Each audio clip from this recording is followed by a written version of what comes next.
Today we're going to prepare this delicious Chile Verde using Hatch Chiles. To prepare the recipe, we're going to start by roasting our Hatch Chiles.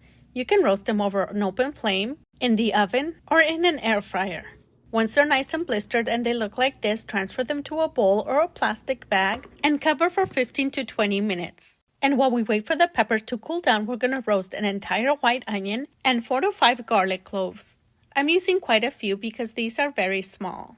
Once the peppers are cool enough to handle, we're going to peel off the skin, then we're going to remove the stem, and using a small paring knife, we're going to scrape out the seeds. Whenever you roast any type of peppers, whether it's poblano peppers, regular jalapeños, Anaheim, or Hatch chilies like this, you never want to run them under water. By doing so, you're going to rinse off the flavor of the roasted pepper. We're also going to need 3 Roma tomatoes finely chopped, and 3 to 4 pounds of pork butt or pork shoulder cut into 1-inch pieces like these. We're going to season the meat with salt and pepper, but first we're going to add a little bit of vegetable oil so the seasoning can stick better to the meat. Then we're going to season with salt and pepper to your liking.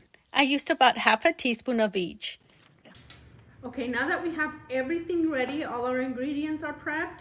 We have the 3 pounds of pork butt that we season with salt and black pepper and a little bit of vegetable oil. And we have our seasonings that we're going to use for the sauce, 3 Roma tomatoes diced, and 10 roasted Hatch chili peppers that are already peeled and cleaned, an entire white onion, and lots of garlic. Lots of garlic. There's about 8 pieces of garlic in there that I'm going to use. You don't have to use as much garlic as I do, but I like to use a lot of garlic in mine. So before we prepare the sauce and before we begin to prepare the meat, we're gonna dice maybe about 3 of the Hatch chili peppers, and we're gonna transfer them to this small bowl. So I'm just gonna dice them into smaller pieces, maybe like 1/2-inch pieces. And I'm gonna put them in the bowl, and we're gonna use them for the dish, but we're gonna put them in here diced, so if you're eating the dish, the recipe, you can have chunks of the Hatch chilies in your food, and it'll just make it taste more delicious.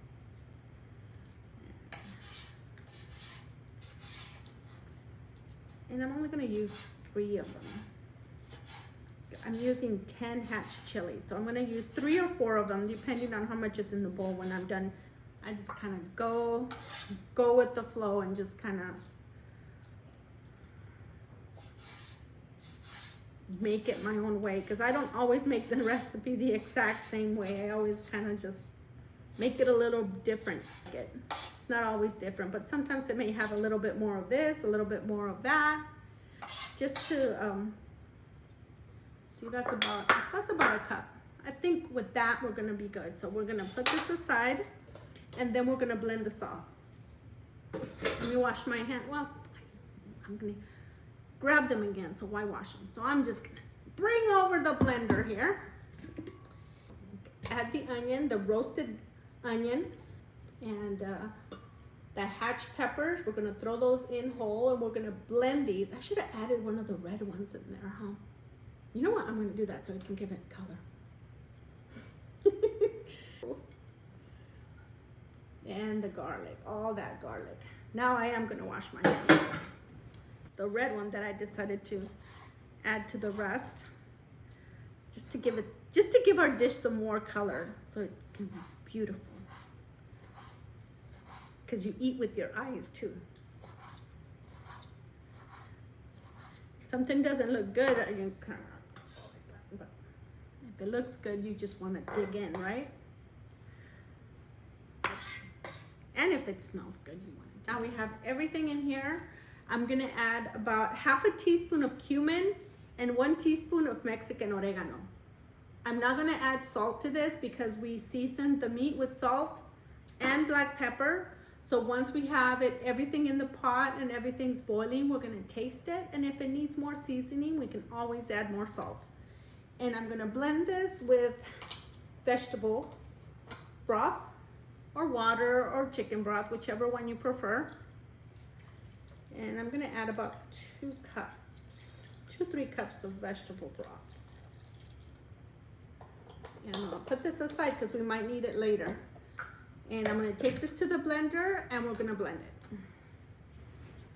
So, I blended it for about 15 seconds at the most. I want it to be a little bit chunky, but you can blend it as long as you want. If you want it smooth texture, then blend it for a little bit longer, whichever you prefer. So now we're gonna get started on cooking the meat. So we're gonna set this aside along with the chiles that we diced and the tomatoes. Okay, we're gonna wait for this to heat up a little bit and then we're gonna start to add the meat. I think this is hot enough, so we're gonna start to add the meat. You hear that?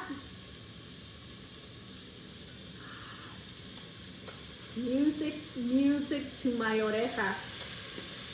Music to my ears. And I'm gonna add the water at this point. The water just keeps it from sticking to the pan, kind of like when you're making chicharrones. You know, you add a little bit of water at the beginning, and then as it cooks, the water evaporates and the chicharrones cook in its own fat. Except this one has a little bit of fat, but not as much fat as chicharrones would. So we're just gonna stir every once in a while, cover it, and we'll come back in 10 minutes to move it around. I had this on high, so I had to turn it to medium because the lid was going crazy. You can see it released a lot of its juices. This right here, and we're just gonna keep stirring it. The pot can get really hot. And we're gonna cover it one more time, and then we're gonna come back and stir it once again. All right, now we're gonna open it one last time, and this time we're just gonna leave the lid off. It's been cooking for about, what, 20 minutes?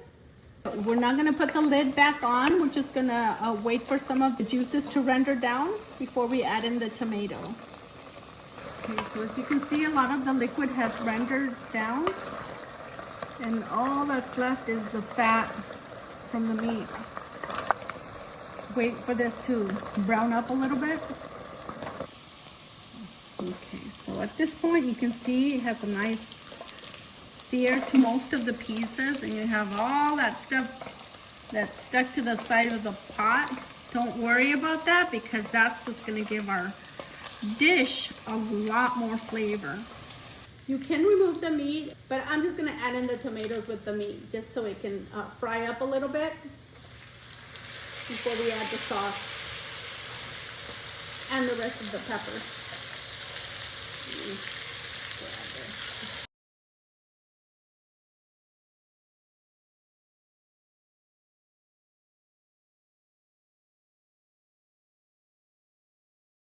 Oh, this looks delicious just like this, but we're gonna add the rest of the ingredients and make it even more delicious.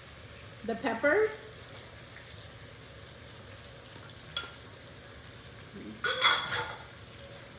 Look at that. You can eat this just like this. All right, so now we're gonna add in the sauce. Look at that. And now, the star of the dish. Let's add in that sauce. Ooh. There we go. There we go, look at that. We are gonna need a little bit more broth. We're gonna use all 4 cups. I am gonna add the rest of the broth. So we used a total of 4 cups of broth. But again, if you want it more soupy, you can add more broth and make it to your liking.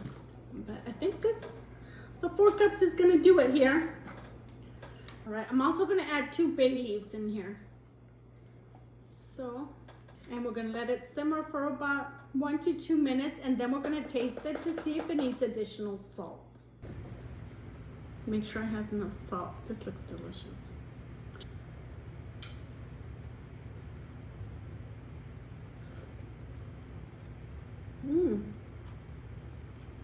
Nope, I think it's perfect. I'm just gonna let this simmer for about 5, 7, 8 more minutes on very low heat. And then we're gonna eat. I'm gonna cover it. And then we're gonna make some rice to go with this.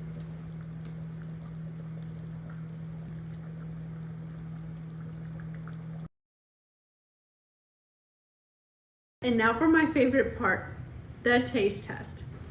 I'm gonna try it a little bit without the rice, and my husband's gonna have it with a little bit of rice on the side. Just a little bit. All right. Okay.